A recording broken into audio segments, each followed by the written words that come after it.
সুপ্রিয় দর্শক, স্বাগত জানাচ্ছি নাগরিকের নিয়মিত আয়োজন ডিসকাশনে। ইসলামী ব্যাংক বাংলাদেশ নিবেদিত এই অনুষ্ঠানে আমরা নানা বিষয় নিয়ে আলাপ করি, আর আপনাদের সঙ্গে আছি আমি সাইদ আরমান। দর্শক, দেশে ইন্টারনেটের চাহিদা বাড়লেও গুণগত মানের ইন্টারনেট প্রাপ্তি নিয়ে মানুষের নানা নালিশ রয়েছে। এর মধ্যেই শোনা যাচ্ছে ইন্টারনেটের দাম বাড়তে পারে সরকারের নীতির কারণে। আবার এই খাতে যারা বিনিয়োগকারী রয়েছেন তারা বলছেন পুরো খাতটিকে সরকার বিদেশিদের হাতে তুলে দেওয়ার পায়তারা করছে। এসব বিষয় নিয়েই আজ আমি আলাপ করব। আমার অতিথি আমিনুল হাকিম, তিনি ইন্টারনেট সংযোগদাতাদের যে জোট রয়েছে আইএসপিবির প্রেসিডেন্ট হিসেবে রয়েছেন। আমিনুল হাকিম, আপনাকে আমার অনুষ্ঠানে স্বাগত জানাচ্ছি। জি, ধন্যবাদ আপনাকে। আমি শুরুতে যে কথাটি বলছিলাম যে ইন্টারনেটের দাম নিয়েও মানুষের এক ধরনের নালিশ রয়েছে, আবার নিরবিচ্ছিন্ন ইন্টারনেট প্রাপ্তির সেই নালিশটি মানুষ সবসময় করে আসে। একটু বলবেন যে আপনারা যেহেতু ইন্টারনেটের সংযোগদাতা হিসেবে রয়েছেন, বলবেন যে নিরবিচ্ছিন্ন এবং গুণগত মানে ইন্টারনেট আপনারা আসলে মানুষকে কেন দিতে পারেন না? আচ্ছা, ধন্যবাদ আরমান ভাই। আপনি দুইটা কোশ্চেন করেছেন, একটা হচ্ছে গিয়ে প্রাইস সাশ্রয়ী মূল্যে, আর একটা দ্বিতীয় হচ্ছে গুণগত মান। সাশ্রয়ী মূল্যটা যদি আমি কভার করতে চাই, সেটা হচ্ছে গিয়ে আমাদের বর্তমানে বিটিআরসি থেকে যে প্রেসক্রাইব প্রাইসটা করা হয়েছে কিংবা ট্যারিফ করা হয়েছে, আমি দায়িত্ব নিয়ে বলতে পারি যে মার্কেটে যারা ইন্টারনেট ব্যবসার সাথে জড়িত আছে তারা সরকারি ট্যারিফের থেকেও বেটার ব্যান্ডউইথ স্পিডটা দিচ্ছে। সরকারের প্রজ্ঞাপন অনুযায়ী হচ্ছে গিয়ে আপনার 500 টাকায় 5 MBPS, কিন্তু আপনি বিভিন্ন আইএসপিদের অফারগুলি দেখবেন এটা 10 থেকে 20 MBPS পর্যন্ত অফার করছে। গুণগত মান নিয়ে যেটা আমরা বলি, গুণগত মানগুলি আমরা তখনই এনশিওর করতে পারবো যখন হচ্ছে গিয়ে আমাদের পলিসি আমাদেরকে সাপোর্ট করবে। তবে আমরা খুবই আশাবাদী বর্তমান সরকারের কাছে যে ইনফ্রাস্ট্রাকচার শেয়ারিং কিংবা অ্যাক্টিভ শেয়ারিংটা যখন দিবে, আমরা বিশ্বাস করি যে গুণগত মান যেটা আছে সেটা আরও ডেভেলপড হবে এবং গ্রাহকের যে চাহিদা আছে কিংবা যেটা আশা করে সেটাও আমরা হয়তো বা এনশিওর করতে পারবো। একটু বলবেন যে মানে করোনা আসার পরে তো বাংলাদেশে ইন্টারনেট চাহিদার একটা বড় আসলে লম্ফন আমরা দেখি। বলবেন যে মানে চাহিদার মানে বাড়তির যে গ্রোথ যেটা, সেটা কেমন, বা এখন দেশে কি পরিমাণ ইন্টারনেটের ব্যবহার হচ্ছে, বা আগামী 1-2 বছর পরে এই চাহিদাটা কোথায় গিয়ে ঠেকতে পারে? আচ্ছা, আপনার বর্তমানে বাংলাদেশের চাহিদা আছে হচ্ছে 9000 GBPS কিংবা আমরা বলতে পারি 9 TBPS এর মতো। করোনার পর থেকে এটা যে সত্য যে আফটার প্যান্ডেমিক আর কি 2020-র পর থেকে আমাদের ইন্টারন্যাশনাল ইন্টারনেট ব্যান্ডউইথের চাহিদাটা বেড়ে গেছে কিংবা ইন্টারনেটের গ্রাহক সংখ্যাটা অনেকটা বেড়ে গেছে ডিউ টু আমাদের ডিজিটাল লাইফস্টাইলের জন্য। আর চাহিদার যে গ্রোথটা আছে, এই গ্রোথটা যদি আপনি একটু অ্যানালাইসিস করে দেখেন ইন্টারন্যাশনালি কিংবা লোকালি যদি আমরা দেখি, আমাদের মোটামুটি একটা থাম্ব রুল যেটা বলা যেতে পারে, প্রতি 2 বছর অন্তর অন্তর ইন্টারনেটের চাহিদাটা দ্বিগুণ হয়ে যায়। তার মানে আমি যেটা বোঝাতে চাচ্ছি যে আজকে যেটা আমাদের 9 টেরাবাইট কিংবা 9000 GBPS যেটা ব্যবহার হচ্ছে, 2007-এ যে দেখা যাবে এটা 18 থেকে 19 টেরাবাইট কিংবা 18,000 থেকে 19,000 GBPS পর্যন্ত এটা ব্যবহার হবে। এটা মোটামুটি ইন্টারন্যাশনাল কিংবা লোকাল একটা থাম্ব রুল। বাংলাদেশের চাহিদাটাও যদি আপনি অ্যানালাইসিস করে দেখেন যে আজকে যেটা আমাদের 9000 GBPS ব্যবহার হচ্ছে, 2024-এ কিন্তু আমাদের চাহিদা ছিল 4000 থেকে 4200 GBPS এর মতন। তার মানে এটা প্রতি 2 বছর অন্তর অন্তর করে ব্যান্ডউইথের চাহিদাটা স্রেফ ডাবল হয়ে যাচ্ছে। যেহেতু চাহিদার প্রসঙ্গ যখন বাড়ছে বলছি, একটু বলবেন যে এই যে বড় একটি পরিমাণ সরবরাহটা আসলে কিভাবে হয়? মানে আমরা সাবসি কেবল প্রক্রিয়ায় আনি, আবার ইন্ডিয়া থেকেও আনি। একটু বলবেন যে কোন অংশ থেকে? বর্তমানে আমাদের যে 9000 GBPS আছে, 9000 GBPS এর মধ্যে অলমোস্ট বলা যেতে পারে 50-50 BSCCL Bangladesh submarine cable company provide করছে। বাকি 50% ইন্ডিয়া কিংবা ভারত থেকে আমাদের আমদানি করতে হয়। এটা হয়তো বা 40-60ও হতে পারে। আমাদের বাংলাদেশ সাবমেরিন কেবল আমরা সবাই জানি যে 2টা কেবলের সাথে কানেক্টেড। প্রথমটা হচ্ছে কি CME-4 যেটা ল্যান্ডিং স্টেশন কক্সবাজারে, এবং দ্বিতীয়টা হচ্ছে কি CME-5 যেটা ল্যান্ডিং স্টেশন কুয়াকাটাতে। CME-4 যেটা, CME-4 থেকে আমাদের প্রায় ক্লোজ টু 4.5-4.6 TBPS এর মতন ব্যান্ডউইথ আসে, এবং CME-5 যেটা আছে কুয়াকাটাতে সেখানে 2.5 TBPS এর মতন। তার মানে অলটুগেদার বলা যেতে পারে যে সরকারি যে কোম্পানিটা আছে, state on company, BSCCL provide কিংবা ক্যাপাসিটি, ওনার ক্যাপাসিটি আছে 7.1 TBPS এর মতন। তার মধ্যে প্রায় 4.5 TBPS সরকারি সংস্থা থেকে আসে। রেস্ট অফ দ্য ব্যান্ডউইথটা ইন্ডিয়া থেকে আইটিসি অপারেটর যারা আছে, আইটিসি অপারেটরের মাধ্যমে ব্যান্ডউইথটা আমদানি করতে হয়। আচ্ছা, কিন্তু আমরা যে ভারত থেকে আনি, ভারতের যে তথ্য প্রযুক্তি আইন রয়েছে তাতে তো তারা বাংলাদেশের যে ডাটা সেটি তো তারা তাদের আইনে সেই সুযোগটা রেখেছে যে নজরদারি করবার, সেটি বাংলাদেশের জন্য কোনো ঝুঁকি তৈরি করে না? হ্যাঁ, ডেফিনেটলি। এখন তো আসলে দেখেন, আমরা সবসময় চিন্তা করি যে একটা দেশকে কিভাবে প্রোটেক্ট করা যাবে কিংবা একটা ন্যাশনাল সিকিউরিটি কিভাবে ইমপ্লিমেন্ট করা যাবে। এখন এই তথ্য প্রযুক্তির যুগে কিংবা এই সাইবার ওয়ার্ল্ডের ক্ষেত্রে কিন্তু আসলে তথ্য প্রযুক্তির ডোমেনকে সিকিউর করলেই কিন্তু ডিজিটালি একটা দেশ সিকিউর হয়। তা ডেফিনেটলি যে 50% ব্যান্ডউইথ ইন্ডিয়া থেকে আমদানি করতে হয়, তাদের ল অ্যান্ড অর্ডার মেনটেন করেই করতে হবে। এবং ইন্ডিয়ার যদি আপনি টেলিকমিউনিকেশন অ্যাক্ট এবং আইসিটি অ্যাক্টগুলি আপনি দেখেন, ওনাদের সেকশন 69 এবং সেকশন 20-তে স্পষ্টভাবে বলা হয়েছে ইন্ডিয়ার উপর থেকে যে কোনো ধরনের ডাটা গেলে ওনারা ইন্টারসেপ্ট করতে পারবে। তাহলে সেই আইনের আলোকে আমি বলতে পারি যে ইন্ডিয়াতে যে 50% ব্যান্ডউইথ আমদানি হচ্ছে 100% ইন্টারসেপ্ট করে, কিংবা ডিপ প্যাকেট ইন্সপেকশন বলা হয়, খুবই টেকনিক্যাল টার্ম হয়ে যায়। সেই ডিপ প্যাকেট ইন্টারসেপ্ট যেটা আছে সেটা ইন্ডিয়ার সরকার হয়তোবা করছে।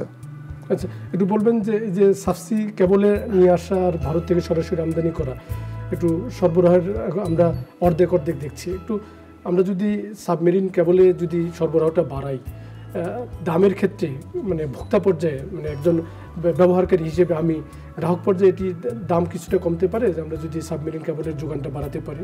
আচ্ছা, প্রথমত হচ্ছিল গিয়ে যোগান আমরা আসলে বাড়াতে পারবো কিনা, সেই ক্যাপাসিটি আমাদের আছে কিনা। আমি যেটা পূর্বেই মেনশন করলাম, CME4 এর ক্যাপাসিটি বাড়ানোর স্কোপ আর সরকারের কাছে তেমন নাই। CME5 যেটা আছে 2.5 টেরাবাইট, সেখানেও কিন্তু স্কোপ খুব একটা বাড়ানোর নাই। তাহলে আমাদের থার্ড অপশন কি? থার্ড অপশন এটাও আমরা জানি, BSCCL থার্ড সাবমেরিন কেবলের সাথে কনসোর্টিয়ামে সাইন করেছে, যেটা আশা করা যাচ্ছে এন্ড 2026 কিংবা মিড 2027-এ হবে। সেখানে অলমোস্ট 13 টেরাবাইট কিংবা 13,000 GBps এর মতন বাংলাদেশে যোগ হবে, যেটা হচ্ছে আমার 2026 সালের শেষে কিংবা 2027 সালের মাঝামাঝি। এই টাইম পিরিয়ডটার মধ্যে আরও 13,000 GBps যোগ হবে। এর বাইরে যদি আপনি এখন বলেন যে ক্যাপাসিটি বাড়লেই মূল্য কমে আসবে, এখানে আসলে যে কস্ট অফ প্রোডাক্টটা আসলে কমিয়ে নিয়ে আসতে হবে। আপনি যদি BSCCL এর কস্ট অফ প্রোডাক্ট দেখেন, ওদের পার TBPS এর ওদের ব্যান্ডউইথের মূল্য কতটুকু হচ্ছে, সেই ক্ষেত্রে প্রাইভেট, এটাও আবার আমরা জানি যে প্রাইভেট সেক্টরে 3টা সাবমেরিন কেবল বাংলাদেশে আসবে, যেটা আশা করা যাচ্ছে যদি সরকার সকল পারমিশন অন ডিউ টাইমে যদি প্রসেস করে, তাহলে হয়তোবা মিড 2026-এ 3টা প্রাইভেট সাবমেরিন কেবল আসবে।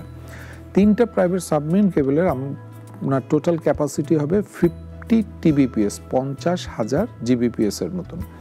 এই ব্যান্ডউইথটা যখন বাংলাদেশের ইন্টারনেটের জগতে যুক্ত হবে, তখন কিন্তু মূল্য অনেকাংশে কমে আসবে। কারণ আমরা সবাই জানি যে সরকারি প্রতিষ্ঠানের কস্ট অফ প্রোডাক্ট আর প্রাইভেট সেক্টরের কস্ট অফ প্রোডাক্ট কিন্তু অনেক ভ্যারি করে। এটা বিভিন্ন করে, আমি হয়তো বা ওপেনলি হিসেবে বলতে যাচ্ছি না, বাট দিস ইজ রিয়েলিটি।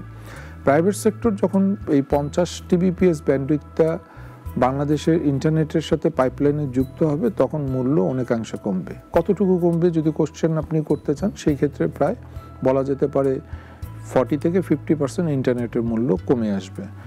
প্রান্তিক পর্যায়ের বেনিফিট কি হবে? প্রান্তিক পর্যায়ের গ্রাহক যারা আছেন, ওনারা ইন্টারনেটের এক্সপিরিয়েন্সটা আরও বেটার পাবে, ইন্টারনেটের সাশ্রয়ী মূল্যে যেটা পাবে, অ্যাফোর্ডেবিলিটিটা বেড়ে যাবে। এবং অলটুগেদার বলা যেতে পারে যে এখন বর্তমানে আমরা প্রান্তিক পর্যায়ের গ্রাহক যে ধরনের প্যাকেজগুলি ইউজ করছি, 10 MBPS, 20 MBPS, 50 MBPS, 100 MBPS, এই ধরনের প্যাকেজগুলি থাকবে না। উন্নত বিশ্বের সাথে সবসময় আমরা বাংলাদেশের একটা তুলনা করি। অন্যান্য বিশ্বের ইন্টারনেট প্যাকেজগুলি যদি দেখেন, হোম ইউজার কিংবা রেসিডেন্সিয়াল ইউজারের জন্য ওনাদের প্যাকেজ থাকে কিন্তু সিলভার, গোল্ড, প্লাটিনাম, তার মানে কত 300 MBPS এর প্যাকেজ, 500 MBPS, 1 GBPS এর প্যাকেজ। তখন দেখা যাবে যে বাংলাদেশেও এটা ইন্ট্রোডিউস হবে, যেহেতু ব্যান্ডউইথের প্রচুর পরিমাণে সাপ্লাই থাকবে। সম্প্রতি আপনার একটি বিশ্লেষণ গণমাধ্যমে রিপোর্টও হয়েছে যে আপনি আশঙ্কার কথা বলেছেন যে সরকারি নীতির কারণে ইন্টারনেটের দাম শহরে 11% ন্যূনতম এবং প্রান্তিক পর্যায়ে সেটি 20% ন্যূনতম বাড়তে পারে। এটা আসলে কোন আলোকে বললেন তাহলে? আচ্ছা, সেই ক্ষেত্রে হচ্ছিল কি, আপনারা সবাই জানি যে আমাদের ILDTS পলিসি যেটা ছিল 2007 সালে এবং সেপ্টেম্বর 2025-এ বর্তমান সরকার একটা নতুন টেলিকম পলিসি করেছে, যেটা অ্যাপ্রুভডও হয়ে গেছে। নতুন টেলিকম পলিসিতে কিছু রাজস্ব ওনারা অ্যাড করেছেন। পুরনো যারা লাইসেন্সধারী আছে কিংবা সেপ্টেম্বর 2025-এর আগে যদি আমরা চিন্তা করে থাকি, সেখানে কিন্তু কোনো স্টেক হোল্ডারের থেকে রেভিনিউ শেয়ার নেওয়া হতো না। বাট নতুন টেলিকম পলিসি পরে যে গাইডলাইনটা হচ্ছে সেই গাইডলাইনের মধ্যে 1% রেভিনিউ শেয়ারিং এবং 1% এসওএফ সোশ্যাল অব্লিগেশন ফান্ড কিংবা সামাজিক দায়বদ্ধতা তহবিলে সরকারকে কন্ট্রিবিউট করতে হবে। তা আমি 2% যদি আমার কস্ট অফ প্রোডাক্ট বেড়ে যায় প্রান্তিক পর্যায়ে কিন্তু অটোমেটিক্যালি এটা এফেক্ট করবে। আচ্ছা, সেকেন্ড থিং হচ্ছে কি আপনার দেখেন আমাদের এখানে লাইসেন্স ফি যেটা আছে এখন বর্তমানে একটা ন্যাশনাল আইএসপি অপারেটর ওনারা বাৎসরিক যে নবায়ন ফি আছে বাৎসরিক নবায়ন ফি দিচ্ছে 2.5 লক্ষ টাকা এবং ডিভিশনাল বিভাগীয় পর্যায়ের যে আইএসপিগুলি আছে ওনারা বাৎসরিক ফি দিচ্ছেন 1 লক্ষ টাকা। নতুন গাইডলাইন কিংবা নতুন পলিসিতে সরকার প্রস্তাবনা করতে যাচ্ছেন এটা প্রায় 7.5 লক্ষ টাকা এবং হচ্ছিল গিয়ে বিভাগীয় যারা আছে তাদের জন্য 7.5 লক্ষ টাকা। তার মানে আমার অ্যাকুইজিশন ফি যদি বলি, মাইগ্রেশন ফি বলি, রেভিনিউ শেয়ার বলি, এসওএফ বলি, বিভিন্নভাবে কিন্তু আমাদের ইন্টারনেট এবং কস্ট অফ ডুইং বিজনেসটা অনেকটা বড় হয়ে যাচ্ছে। আমরা অ্যানালাইসিস করে দেখেছি যে আমাদের মেট্রো সিটিতে যারা আছে তাদের প্রায় 11 থেকে 15%-এর মতন ব্যান্ডউইথ বেড়ে যাবে এবং প্রান্তিক একবার রিমোট প্লেসগুলোতে 20%-এর মতন ব্যান্ডউইথ বাড়ার প্রাইস ইন্টারনেটের মূল্য বাড়ার সম্ভাবনা আছে। সেই সাথে আমি আরেকটু অ্যাড করতে চাই, গুড থিং ইজ দ্যাট যে আমরা আমাদের এই কনসার্নটা যখন আপনাদের মিডিয়ার মাধ্যমে সরকার কিংবা পলিসি মেকারদের দৃষ্টি আকর্ষণ করার চেষ্টা করেছি, এর কনসিকুয়েন্সে বিটিআরসি এবং আমাদের special assistant to the honourable chief adviser উনিও আমাদের সাথে বসেছেন এবং আশ্বস্ত করেছেন যে রেভিনিউ শেয়ার ওনারা এটা অমিট করার চেষ্টা করবেন কিংবা মোটামুটিভাবে একমত হয়েছে যে করে দিবেন। সোশ্যাল অব্লিগেশন ফান্ডটাও কিছুটা সহনীয় পর্যায়ে নিয়ে আসবেন এবং আমাদের লাইসেন্স অ্যাকুইজিশন ফি যেটা আছে বাৎসরিক নবায়ন ফি যেটা আছেন সেটাও কমিয়ে নিয়ে আসবে। ইফ ইট ইজ যদি এটা হয় তাহলে আমরা কনফিডেন্টলি বলতে পারি যে আমরা যেটা শঙ্কা করছিলাম ইন্টারনেটের মূল্য বৃদ্ধি সেটা হয়তো বা হবে না। আর যদি আমাদের রেভিনিউ শেয়ার কিংবা এসওএফ এগুলো যদি অপরিবর্তিত থাকে তাহলে ডেফিনেটলি প্রান্তিক পর্যায়ে ইন্টারনেটের মূল্য বেড়ে যাবে। আপনারা যারা এই খাতে বিনিয়োগ করেছেন তারা বলবার চেষ্টা করছেন যে নানা কৌশলে আসলে সরকার এই খাতটিকে বিদেশিদের হাতে তুলে দেওয়ার পায়তারা করছে, সেটিকে এই টেলিকম পলিসির আলোকেই বলছেন নাকি এর সাথে আরও কোনো নজির আপনারা দেখছেন আসলে? আচ্ছা, এখানে টেলিকম পলিসিটা যদি দেখি আমাদের পূর্বে টেলিকম পলিসিতে আসলে 6টা অপারেটর টাইপের ছিলেন কিংবা 6টা লেয়ার ছিল, সেটা বর্তমান সরকার কমিয়ে নিয়ে এসে 3টা লেয়ারে নিয়ে এসেছে, সেটা হুইচ ইজ গুড। এবং কান্ট্রি অ্যাসপেক্টে যদি বলি, একজন ব্যবহারকারী অ্যাসপেক্টে বলি, বিজনেসম্যানের অ্যাসপেক্টে বলি, এটা সাধুবাদ জানাতেই হয়। বাট কিছু কিছু ক্ষেত্রে দেখা গেছে যে আপনার ইন্টারন্যাশনাল সার্কিটে কিংবা ইন্টারন্যাশনাল লেয়ারে যারা কাজ করবে, ফরেন ইনভেস্টমেন্ট যদি থাকে তাহলে তারা ক্রস ডোমেন কাজ করতে পারবে কিংবা এএনএস অপারেটর যদি আমরা বলি ওনারা যদি ফরেন ইনভেস্টমেন্ট নিয়ে আসতে পারে তাহলে ওনারা এনআইসিএসপি মানে লোকাল ট্রান্সমিশন লেয়ারে আবার ওনারা কাজ করতে পারবে। তো এই ধরনের কিছু কন্ট্রাডিক্টরি যদি থাকে তাহলে সেই ক্ষেত্রে দেখা যায় যে ফরেন ইনভেস্টর আসা মানে ফরেন ইনভেস্টর মানে আমরা এখন বাংলাদেশে টেলিকম সেক্টরে বুঝি হচ্ছে গিয়ে মোবাইল অপারেটরগুলি। তার মানে কি ওনারা ক্রস ডোমেনে কাজ করতে পারবে। ক্রস ডোমেনে যখনই কাজ করবে কিংবা লাইসেন্সটা অ্যাকোয়ার করবে কিংবা ভ্যালু চেনে প্রত্যেকটা লাইসেন্সে যদি ওনার ফুটপ্রিন্ট থাকে সেই ক্ষেত্রে ম্যানিপুলেশন হওয়ার সম্ভাবনা থাকে, সেই ক্ষেত্রে আপনার মনোপলাইজ হতে পারে একটা বিজনেস, সেই ক্ষেত্রে হয়তোবা প্রান্তিক পর্যায়ের গ্রাহকদের একটা সার্টেন টাইম পরে হয়তোবা টোটালটা এই সেক্টরটা জিম্মি হয়ে যাবে। সেই জন্যই আমাদের এই কনসার্নটা যে ক্রস ডোমেনে যেন কেউ কোনোভাবে কাজ না করতে পারে, সেটা ফরেন ইনভেস্টমেন্ট হোক আর লোকাল ইনভেস্টমেন্ট হোক।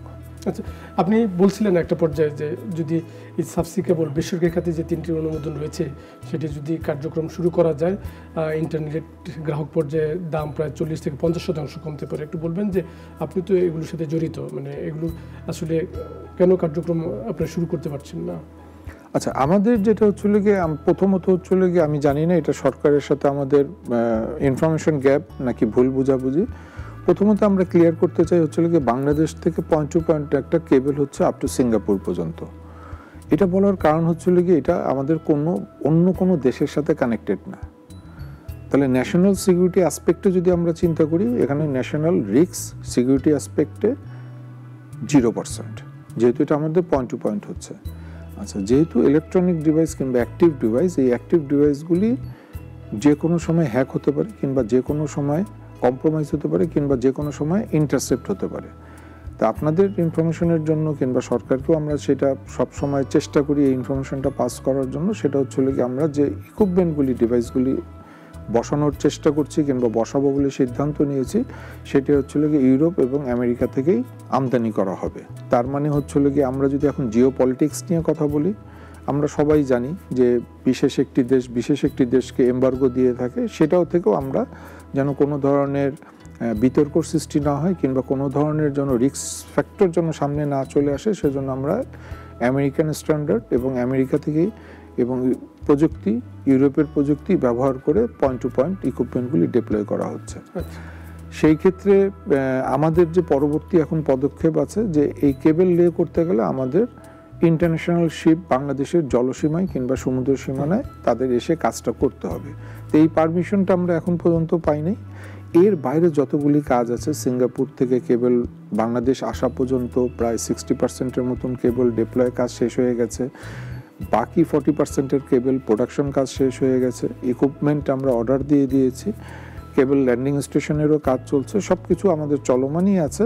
এখন বাকি হচ্ছিল গিয়ে 40% কেবল ডিপ্লয়মেন্টের যে পারমিশনটা আছে, পররাষ্ট্র মন্ত্রণালয় যদি এটা ডিউ টাইমে দিয়ে দেয় উইদিন ডিসেম্বর 2025, আমরা খুবই আশাবাদী হয়তোবা এপ্রিল মের মধ্যে সার্ভিসে চলে আসতে পারবো, বেটা টেস্টিং করার পরে ম্যাক্সিমাম জুন 2026। এই যে ফিক্সড লাইনে আপনারা যারা ইন্টারনেট সরবরাহ করছেন, এটি বাংলাদেশের অর্থনীতি যদি বলি, কর্মসংস্থান যদি বলি, আপনাদের বিনিয়োগ, এই স্ট্রাকচারগুলি একটু আমাদেরকে একটু বলবেন যে আসলে কর্মসংস্থানে কোনো উপকার হয় কিনা?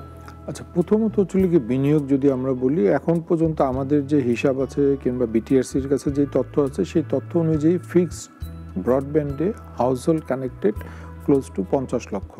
তার মানে 50 লক্ষ হাউসহোল্ড এই ফিক্সড ব্রডব্যান্ডের সাথে কানেক্টিভিটি আছে।